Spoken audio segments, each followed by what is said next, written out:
My job is to somehow make them curious enough or persuade them by hook or crook to get more aware of themselves and where they came from and what they are into and what is already there, and just to bring it out. This is what compels me to compel them, and I will do it by whatever means necessary. Welcome to the Black Girls Heal podcast, where we talk about healing our intimacy disorders, unresolved trauma, and building a healthy relationship with first ourselves and then others. Every episode, we will talk about advice you can apply today to break unhealthy patterns and grow in your self-worth. I'm Shena, Love Addiction Coach and Trauma Specialist.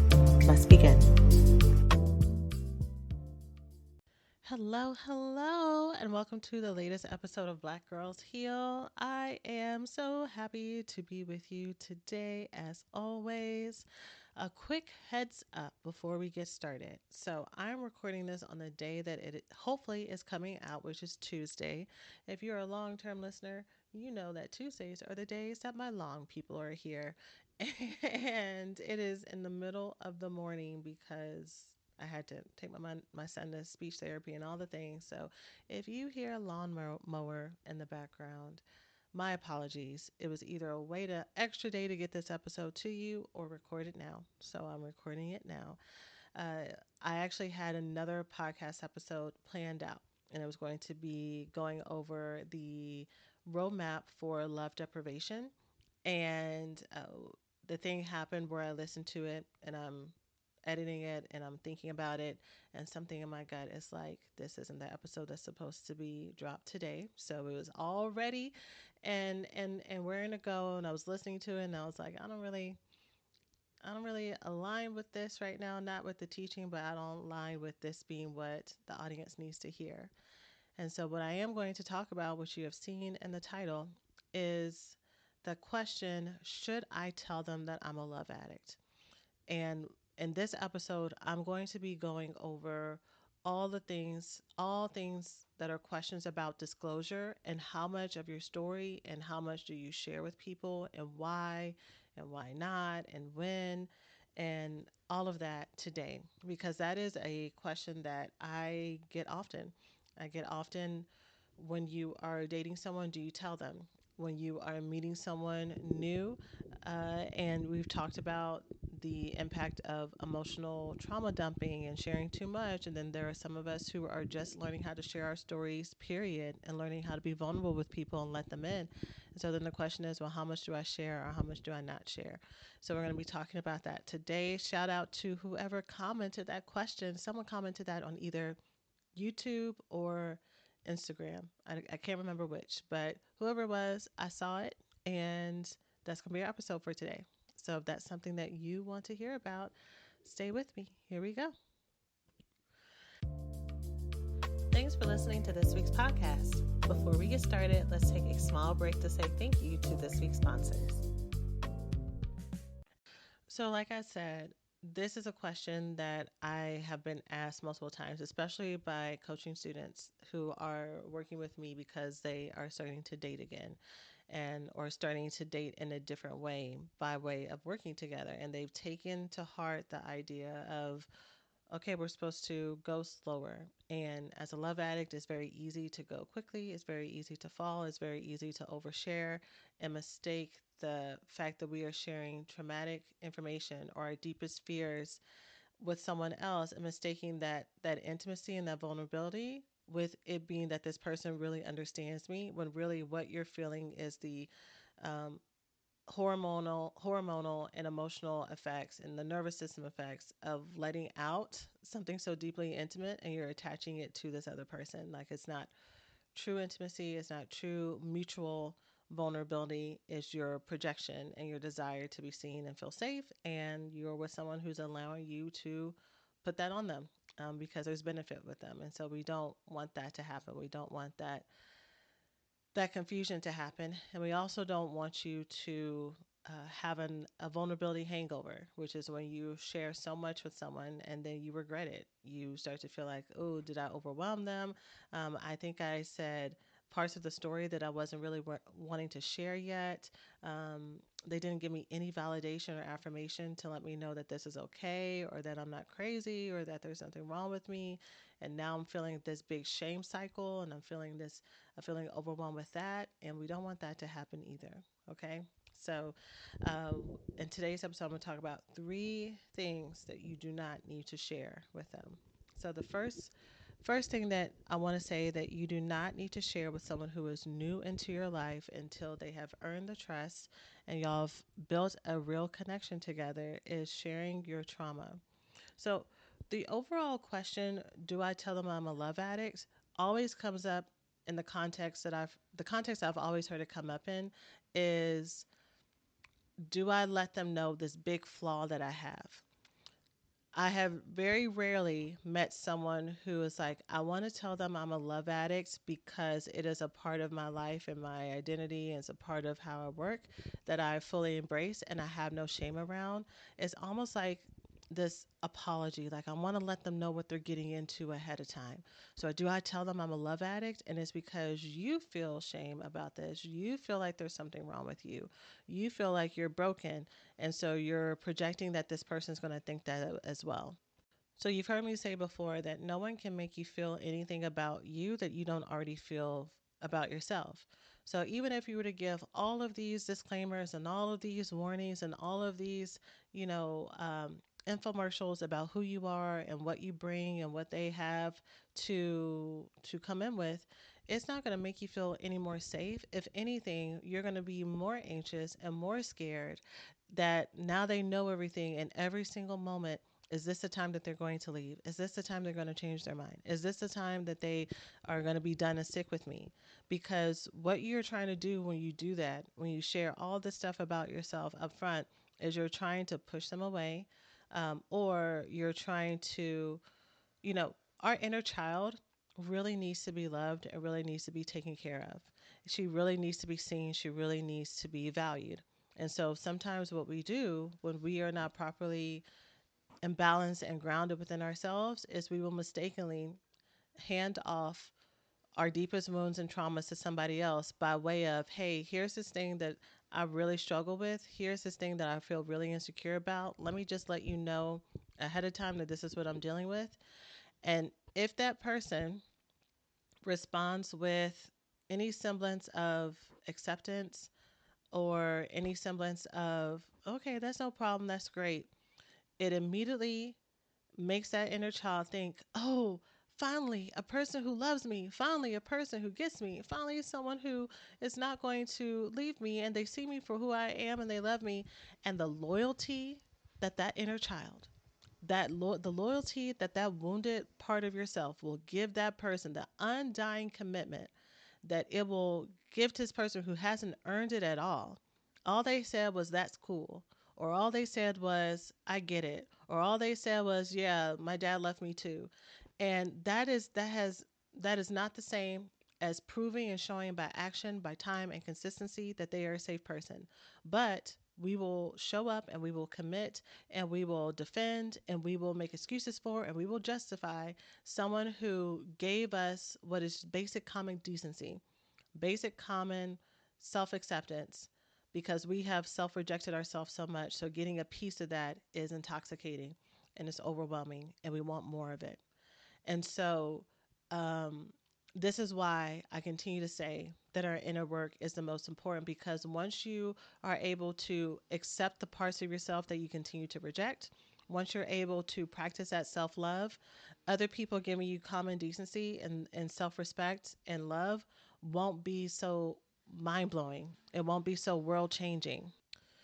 It won't be so big because it's what you already know and believe about yourself. And then it will eliminate that part of you that wants to give these disclosures from the beginning because you already have.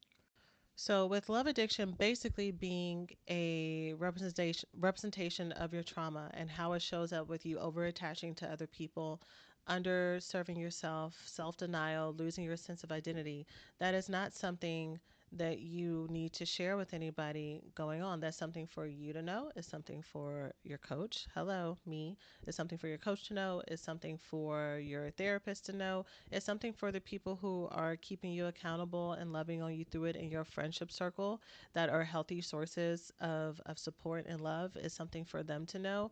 But some random person that's just coming around, whether or not it is a potential partner or lover or someone who you don't know, um, that you're trying to build friendship with, we don't lead with our traumas.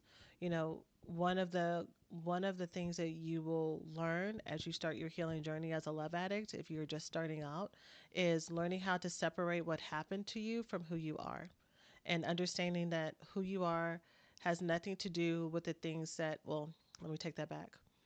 They may add to your story and add to the lessons that you have learned and help shape your perspective and your values and what you want to do and how you want to show up, but they are not you. You are not what your dad did to you or what your mom didn't do for you. You are not equal to um, the level of poverty that you had, or the impact of crime on your family life. You are not a narcissist daughter. You are Jessica. You are Sarah. You are Tasha. You are Toya. You are you. And everything that comes underneath that is what makes you special, what makes you valuable, what makes you interesting. And a lot of people who are still living in their love addiction or just coming out or still living in their past and living in their trauma, what makes it so consuming and what makes it so overwhelming and what makes it so hard for you to like grasp the concept of you don't have to explain yourself or leave with your trauma or give people disclaimers is because you haven't discovered how beautiful you are, how amazing you are, how talented you are, how wonderful you are. You don't know who you are yet. You don't know the jewel and the treasure that you are. And so when you have someone who comes around who's giving you a little bit of attention and giving you a little bit of time, it feels like it's brand new because you don't truly enjoy yourself. If you truly enjoyed yourself and you knew how amazing you were, it wouldn't feel so rare when this happened outside of you. I was watching a video the other day of a woman who was saying that she was talking about a man that she ended up getting a divorce from. And she said that he was a nice guy, but not a good guy, right? In hindsight. But she was saying how before she met him, she was in a major city that will remain nameless, but she was in a major city where she kept having all of these run-ins with men that are look good on paper, but they didn't have integrity and they didn't have, they weren't consistent or they weren't kind and they weren't loving and all this stuff, right? And they had money, they had cars, they had prestige, they had status, they had all this stuff, but it was just a whole lot of empty connections and not really what she was looking for emotionally. So then she met this man who emotionally seemed like he could listen and cared for her and like was really kind and was really loving. And just having that contrast, she immediately felt like, well, this was safe. And but as she told the story, and then once she got to the end and talked about it in hindsight, and she was, people can ask questions and people do follow-up videos. So someone asked a question like, and you what did they say? And they said something to the effect of like, you didn't see any red flags or you were truly blind, like there was really nothing. And so after she shared her story, she was like, of course, like now I can see. Now I can see that there were all these things that I chose to ignore and chose to excuse and chose to justify because, the experience that I had in relationships before that were so not fulfilling and not what I wanted. And so once I had someone who met me with love, I was willing to I didn't see anything else. And I that's what I'm trying to describe to y'all, that when we are not careful and when we're so love starved and love deprived, not from external, but from ourselves. Like when the way that we raise our standards, y'all, is not by having a declaration and a list of this is what I want and these are the rules of requirement. The only way we get to those things is by actually believing that we are queens on the inside and not like, I'm a queen. Like, I wish y'all could see my posture to see how I'm saying this, but not like, hands on hip and I'm a queen and I deserve to be loved, but from like inside that, like, it's embodiment that is coming from inside your gut, your soul, and is rising from the inside of you. It comes from a self-belief. And many of us are very caught in our insecurities and our shame and what we feel like are our deficits and the things that are wrong with us and the things that we don't bring with the table, that it makes us feel like we need to apologize for something, versus understanding that for anyone to have access to our mind and our body, our spirit, our energy, our time is a gift. It is a gift. You are a gift. And the only person that can tell you that you're a gift where you can actually believe it is you. Otherwise, you will be very dependent on people outside of you telling you you're a gift, telling you that you're beautiful, telling you that you're wonderful.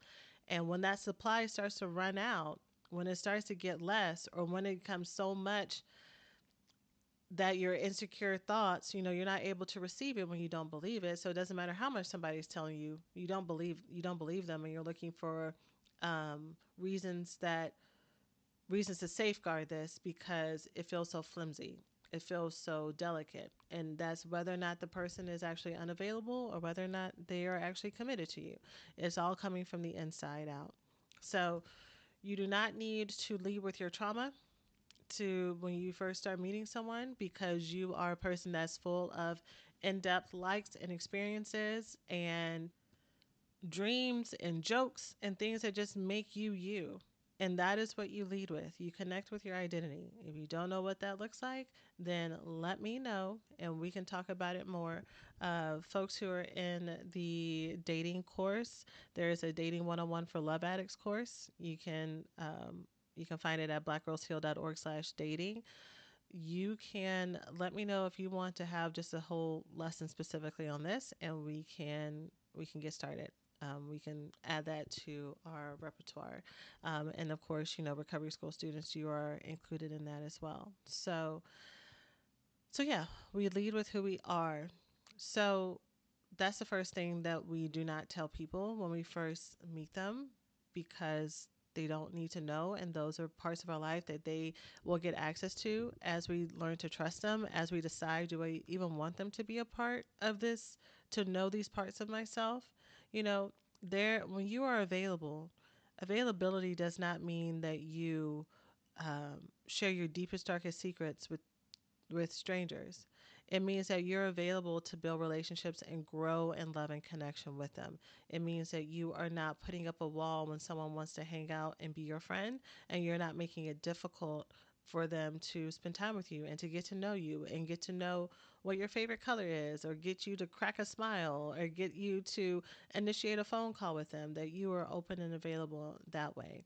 But there is a healthy progression of intimacy and relationships. Of course, there are some people that we meet and we like have that instant friendship, and we have the same energy, and we can immediately play off of each other, and that's wonderful. Those are fun. Those are really fun experiences.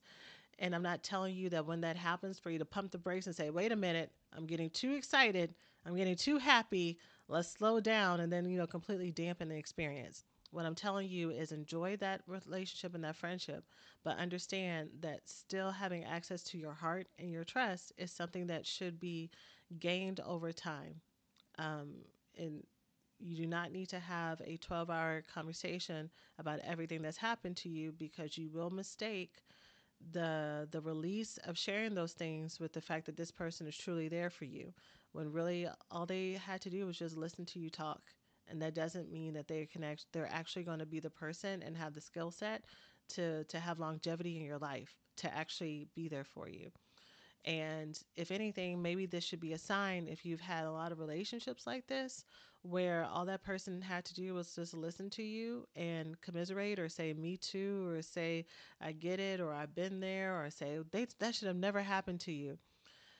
Maybe you haven't had a lot of experiences where people have validated you in this way. So the key is to find more relationships with people who do this, whether or not it is a therapist, or whether or not it is the friends that you may already have around you that really want to get to know you, but that you are not allowing in. I was talking with a friend the other day about, and I think I've even shared it on this podcast, so I'll just reshare it here, that one of the things that I've had to do in my healing journey is I've had to look at the places that I've been resistant to do things with friends or for friends and say, if this was a man, would I want to do these things for them and not have all the feelings around it? So would I have issues with showing up to this thing if this person was actually a man that I was dating, right? Versus a friend, right? And if the answer was yes, that I would feel more happy if this was a man versus a woman, a female friend, then I was like, okay, this is my love addiction. This is my centering men coming up. This is me prioritizing and idealizing a relationship with romantic intrigue as being more pleasurable and more fun and more important than the relationships with my female friends. And I need to stop tripping and I need to show up. Right. And so then, of course, I show up, I do the thing. It's a great time. And I'm like, girl, why? Why are you sabotaging your ability to have love and connection with people? You have it around you and you have it in spades. And so those are some of the come to Jesus honesty moments that I've had to have with myself when it came to prioritizing what were the relationships that could actually fulfill me and what were the relationships that actually made me feel good and feeling lonely or feeling not access to partnership when really I had so many multiple partners around me the whole time. So connected to this oversharing or undersharing, are you undersharing with people in your life? Do you have access to people who can truly listen and be there for you, but they are not, you're not utilizing them, right? Ladies, I am so excited to share that for this podcast episode, I've partnered with eHarmony, the dating app that helps people find real, genuine connection. And for me, this app has absolutely held true to their promise, connecting me to a truly incredible relationship and partnership with someone who truly gets me. Dating apps can be so hard when it comes to filtering through persons who you may not have anything in common with or who may not be super serious about the process and committed. With eHarmony's one of a kind compatibility quiz, you get a baseline standard in every match of your compatibility around values, communication styles, likes and dislikes, energy levels, and so much more. My experience with eHarmony has always been superb, with not only the quality of men I was matched with, but also with our compatibility when dating, eliminating the stress of feeling as if I was wasting my time. So, join the dating app that helps users find their most authentic relationships. eHarmony, get who gets you and start free today. Hey, we hope you're enjoying the podcast so far. Let's take a quick break to say thanks to this week's sponsors. Or you give them less chances for forgiveness. I can't even credit the person. I want to say who it was, and I want to say exactly how they said it. But I heard someone say recently that they were reminiscing and reflecting over how many chances they will give a romantic partner to screw them over, to break their trust, to not show up the right way in a conversation, to forget to call back, to forget to text back. That, like, when you are in a romantic partnership, or when this person was in a romantic partnership or is in a romantic partnership, the amount of chances they give them before they completely cut them off is exponential compared to friends. Like, somehow, when it comes to people who are our friends and our chosen family, there's this expectation that if you don't get it right, and this may not be for everybody, so take this if this is for you, and if not, please leave it. But especially for those of us who struggle with love addiction, it can be very easy for us to trump romantic partnerships. And in our pedestal of them, we give them more chances. We give them more benefit of the doubt. When things happen or miscommunications happen, we're more likely to say, well, it's because they're dealing with this, or this is what they told me is a hard time for them, or, they let me know that this is what's going on with their trauma, or this, they're struggling with depression, or they're struggling with anxiety. But when it comes to friendships, we either don't give them those chances, or we may verbally say, okay, I get that this is what they're going through, but we make a tally mark in our head. We're collecting evidence for why this person is not good for us and making it so much easier for us to create distance in our friendships. But when it comes to romantic partnerships, we have to go through hell and back. when we struggle with love addiction to actually be like, huh, maybe this isn't good for us. And we'll use all of our communication skills with a romantic partner. We'll say all the things, this is what I need and this is what I expect. But when it comes to our friendships, we don't give that same amount of love and care and grace. And so that is something for you to keep in mind if any of this relates to you in ways that you may be tripping and can do better. And I say that with love because I'm able to tell this to you because it's things that I've done as well. And it's the same stuff that I've had to have moments of honesty with myself for. And of course, help women all over the world have moments of honesty for. And so it's okay. This is just part of us being like, huh, sometimes I am the victim, and sometimes I am the person who's on the other end of this problem, and sometimes I'm both. And so you get to do the healing work on whatever side that you land on to make sure that you can grow from it. So you do not need to share with folks about your trauma. The second thing that kind of connects to this actually is that you do not need to apologize for who you are. So these kind of go along with each other, that people will want to say, well, let me tell you what I'm bringing, right? Let me tell you what's going on. But then also it could be like, I'm so sorry that I'm so much, or I'm so sorry that you even have to deal with this, or I'm so sorry that I'm not perfect in this way, and I'm so sorry that I have these insecurities, and we apologize. And the thing about relationships, all relationships, but since I'm talking about romantic partnerships mostly, you will have moments, because relationships are a mirror. You will have these moments when y'all are talking and connecting, and something is shown, something is triggered, something's responded to. And if you're with a healthy, available person and y'all are talking it out, as two adults do, you're talking it out, and you are also growing on your own. I bet money that you will have a moment that you're like, oh my God, I am the problem. And so in that context, it makes sense for you to be like, "Oh my God, if this were to happen, it would make sense for you to be like, I am so sorry that I keep putting this on you." But in that, it's more of you is you taking ownership of what you've done. Of course, there is some of that. Wow, I feel so exposed and I feel so vulnerable, and you can really see me. You can see these parts of me that I didn't know that they were there. I didn't know that they were that deep. And this person in front of you is, you know, they have these next moments in their hands, right? So it's a very palpable, tender moment, right? And so those types of moments do happen. They do happen, especially if you're with someone for a long period of time. However, in the concept of people who very much struggle with their love addiction and they're still very much in a cycle, it's a continual, I just feel so grateful that you love me kind of thing. There's like this, you feel indebted to them, that they would take a chance on someone like you, that they would be so patient with someone like you, that they would dare to give time or attention or money to someone who is so broken, and like, again, feeling that obligation, that commitment, that you need to repay their generosity, that they are bestowing love and kindness and attention onto you with your loyalty and and your fidelity and your care and your complete defense of any actions of mistrust or them dropping the ball or being flaky. Well, they are giving so much to me just by being here, so I can give them the benefit of doubt and being patient. And girl, i want you I want you to know that they ain't doing you no favors. Again, we gotta reroute these connections in our mind.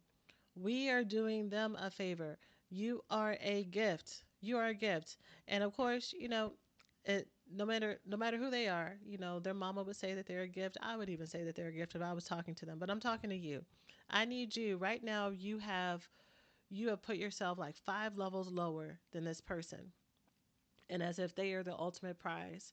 And I need you to raise yourself up, my dear, and to know that you are on the same level, if not more, for some of the people that y'all be dating. For some of them, y'all really are. You really are on a higher level than them in so many ways.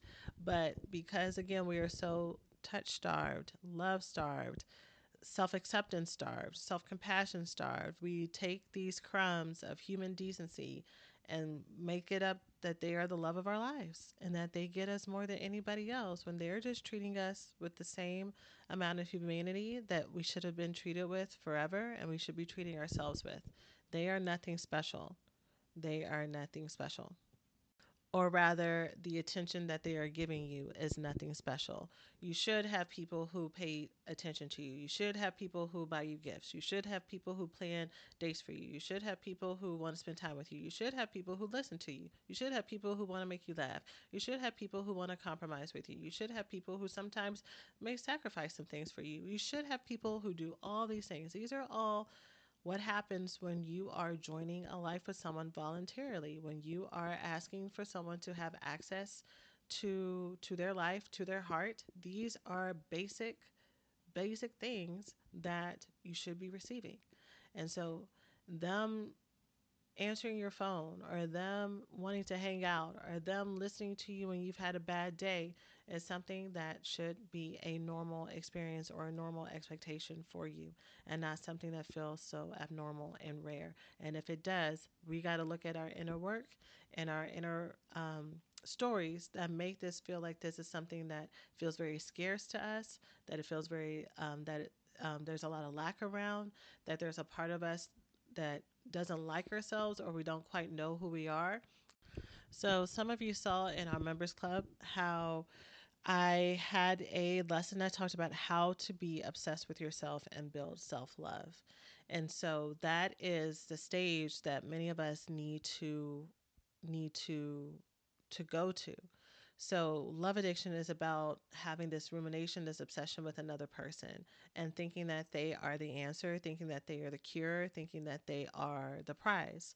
And I've already said in this episode, the answer is actually not them and not finding the right person for you to obsess about. You know, even if you find the right person, you're still going to have the same insecurities. You're still going to struggle with the same problems with self belief.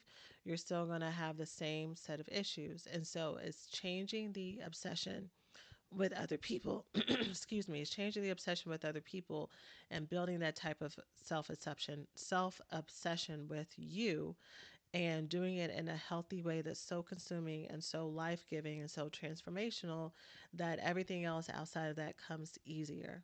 Okay. So that is the process you need to go on. And you can check out that lesson in the members club. That's different than the recovery school. The members club is our smaller subscription that you can find on Apple Podcasts. You can find it on YouTube. You can find it on Instagram. I believe I'm going to try to see if I can add it to Spotify too, just because I know not everybody has an iPhone.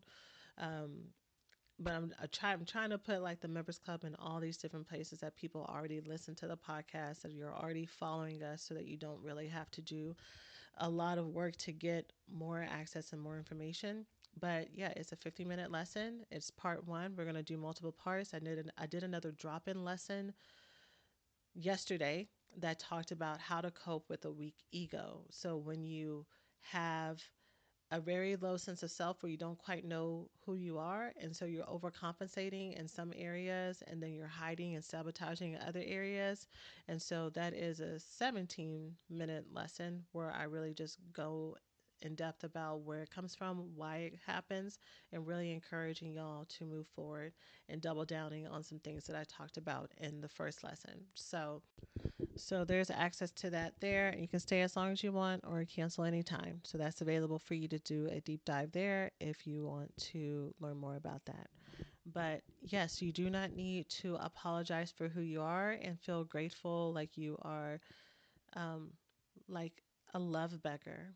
You know, and I know that that is how many of us feel. We feel very empty and we feel very achy and we feel very discarded and we feel very rejected and all the other ways that we may try to fluff up our life when it comes to these types of areas. That's how we feel.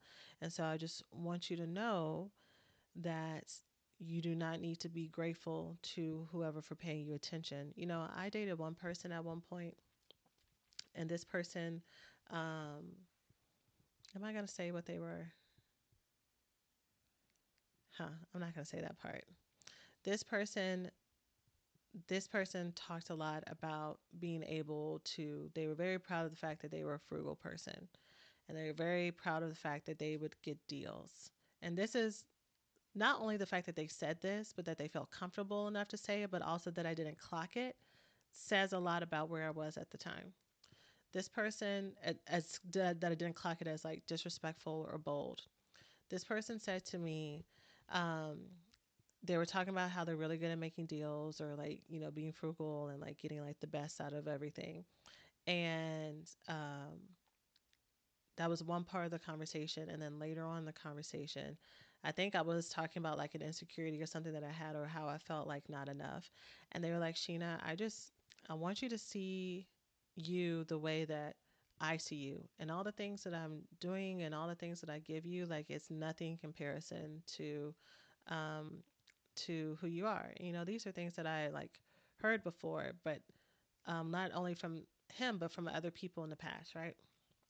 So I sit there and I'm like thinking about it, and something like resonates with me differently on that day, and I was like, I feel like I feel like you're almost, if I put all this stuff together, that you're saying that you kind of are getting me at a deal. That if I actually knew exactly how beautiful and special and wonderful I am, that you wouldn't have a chance. Right? And they didn't say anything. And I, again, at that point in time, it didn't really resonate what was happening and what was going on, but they were right. Like if I actually had access to everything that I was, everything that I am, everything that I brought, the level and status of who I am, and what I add to a partner, then they would not have had a chance. They would not have been able to talk to me, and they would have had to work even harder to even turn my head, right? And that person knew that, and that person was telling that to me. And I'm sharing this story because I think that's where many of y'all are too, who may be in this love beggar status, that you have people who are getting access to you that should not even be able to be in the same vicinity of you unless they are standing behind you in line at Target. But you are building a life and building a relationship with them, and they are so, and not even that, this isn't about human worth, because every person is valuable. And I hope that, I hope I say that enough, that people understand why I'm talking in these extremes, that I'm not saying that someone is like trash and you're like treasure, because every person has inherent value. But I'm saying you may be lowering yourself to someone who cannot or does not know how to treat you and love you in the way that you want to long term, because they are giving you bits of attention and bits of time and bits of energy that you really feel you really want access to. And you may, if you haven't already, you may start to feel the effects of what happens when you're in a relationship with someone who is not your match. And then you may start to wonder, okay, am I doing something wrong? Am I asking for too much, right? Cuz now you're hooked. Now you're hooked, now you're emotionally invested, and you start to kind of do all these mental gymnastics to try to justify, maybe I need to meet them where they are. And no, that person needs to rise up to your level. And if they can't rise up to your level, either if they can't or they don't know how to, then they are not the right fit for you. And that doesn't mean that they are not a good person. It doesn't mean that they are not going to make somebody else super happy. It doesn't mean that they are not um, bringing everything that they can, but y'all may not be the right fit. Okay. I feel like there's a lot of tough love in today's episode that I wasn't planning for. So hopefully this is why Spirit was guiding me to change the topic for today to talk about this. Hopefully, this is for someone who needs to hear it, and needs to hear it exactly how I'm saying it. And if it's not you, if there's someone that you know may need to hear it, then share this episode with them. And the last thing that I will share is that you do not need to share with them, or you do not need to tell them. And this is all related. I feel like they're all like kind of like overlapping. And there, it's a Venn diagram of a lot of these. But the last thing that you do not need to share with them is you do not need to involve them in your treatment plan of things that you are working on. So all of these are examples that I have either heard people do, seen people do, or have done myself. And so again, I'm sharing this out of mutual understanding, and also to let you know that it's okay. It's okay that these are areas that we grow from and that it gets better. But when I say involving them in your treatment plan, this kind of goes along with like apologizing or talking about your trauma, and trying to make sure that they're okay with, all the stuff that you're dealing with.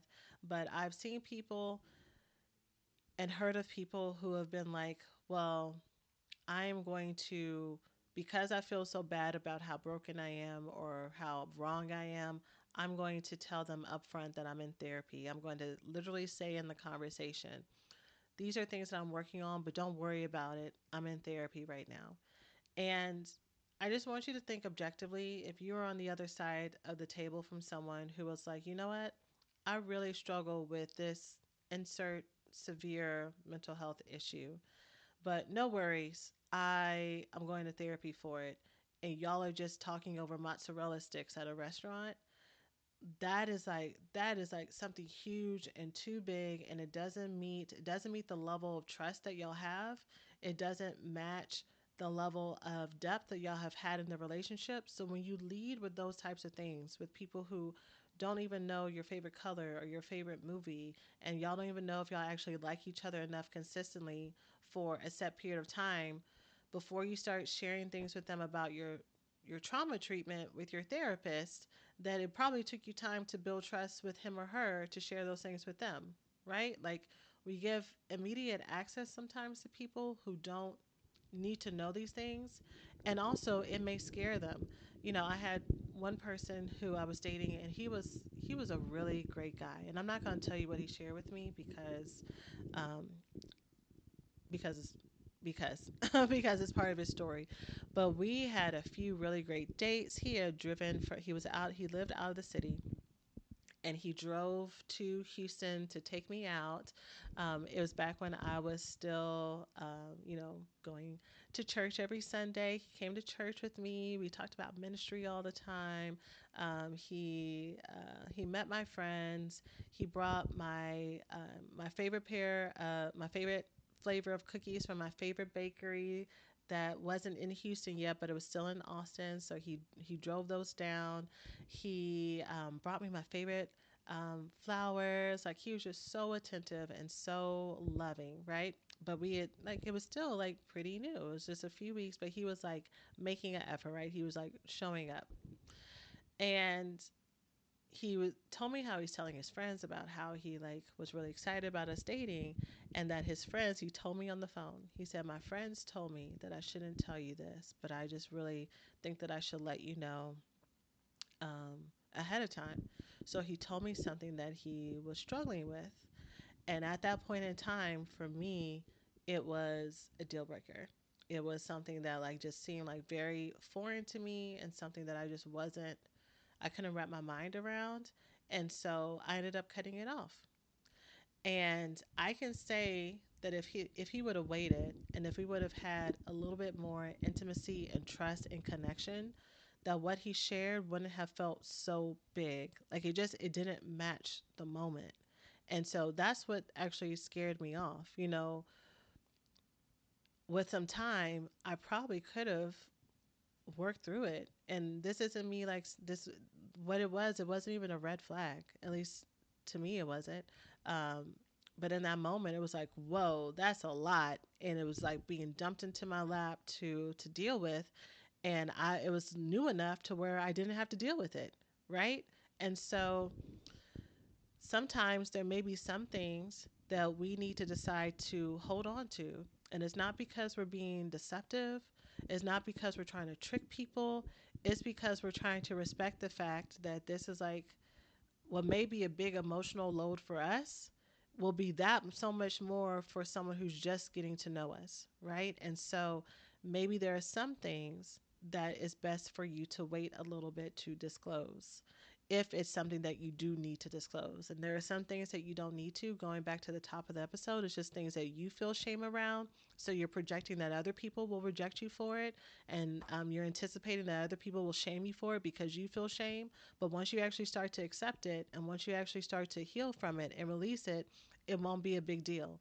And then you'll find that it's never been a big deal for anybody else. But there are some things that maybe make or breaks for some folks, or it may be things that are contrary in values. But instead of you sharing that on the first or second date or the third or fourth date, maybe you can wait a little bit and use some guidance and use some wisdom. And if you have some other people who are giving you devil's advocate about whether or not you need to share it, listen to them. That doesn't mean that they're right.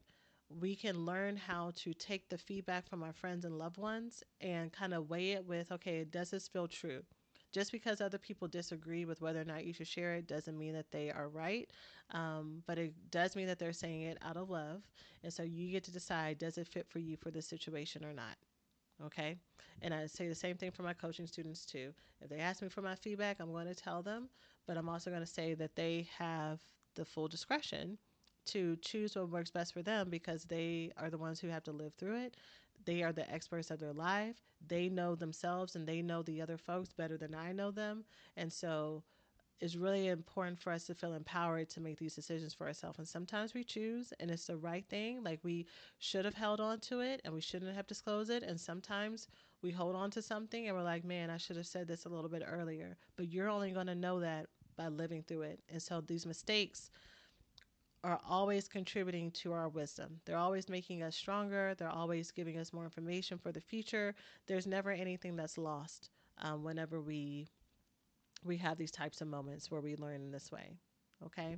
So that is it, y'all, for today's episode about do you tell them if you are a love addict?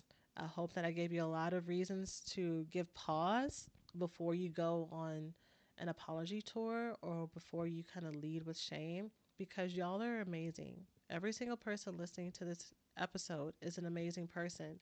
And yeah, we all have our flaws, we have our insecurities, we have the places that we need to grow, we have things that we will need to learn how to compromise and stretch on. We have the things that we are going to have to unlearn and relearn. But so does the person who you're inviting into your life. They are another human being on this journey who's also learning and growing. But what you get to decide is this a person that I want to learn and grow with? Is this a friend that I want to learn and grow beside through this next chapter or season of my life or for a lifetime? Is this a romantic partner that I want to learn and grow about myself with for a lifetime? And is this a person that actually wants to learn and grow with me as well? And if you have someone who, when they find these things out that they do shame you, y'all, that is a red flag. That is a red flag. There is a difference between someone saying, okay, this is something that I can't really rock with, right? Like this is a level of emotional need that I don't have the capacity for. And someone can say that, and that is not, it feels like rejection, but someone can say that in love, and they can be really trying to not reject you, but just say where their capacity is, right? And sometimes that can be hard to distinguish. But sometimes we can share things with people and their reaction is one of shame, is one of judgment, is one of, oh, I could never feel that way, or just get over it, or they may use what you've shared against you and like say, well, you know, you think too much, or remember you told me you think too much, or you know that you have anxiety, or you know that you struggle with this, or maybe this is your codependency and you just need to work on it, or you're overthinking, and they will go and try to twist and turn what you have shared in confidence and trust with them around on you. And those are all warning signs and red flags. If or when you share something with someone that is vulnerable about around your trauma, around your life, around your love, around your hopes and your dreams, you want to make sure that that person is treating it with care and respect. Even if they don't understand it, even if they can't relate, even if they don't know what to say, all of those are appropriate things for them to say, but anything that's like, ew, anything that gives off that type of energy is not what you need, because you're already dealing with your own thoughts of self-criticism and shame and self-doubt. So for someone to add on to that is, again, the last thing that you need. Okay? So that is it for today's episode. I'm running late for my next appointment. I hope that y'all enjoyed it. And I hope that this episode actually gets published and that I don't change my mind. And so if you're hearing this, I guess it did. I'm sending y'all all so much love. And I will see you in our next episode. And I will see the rest of you in our members club who join us later on. All right. Talk to you later. Take care of yourselves.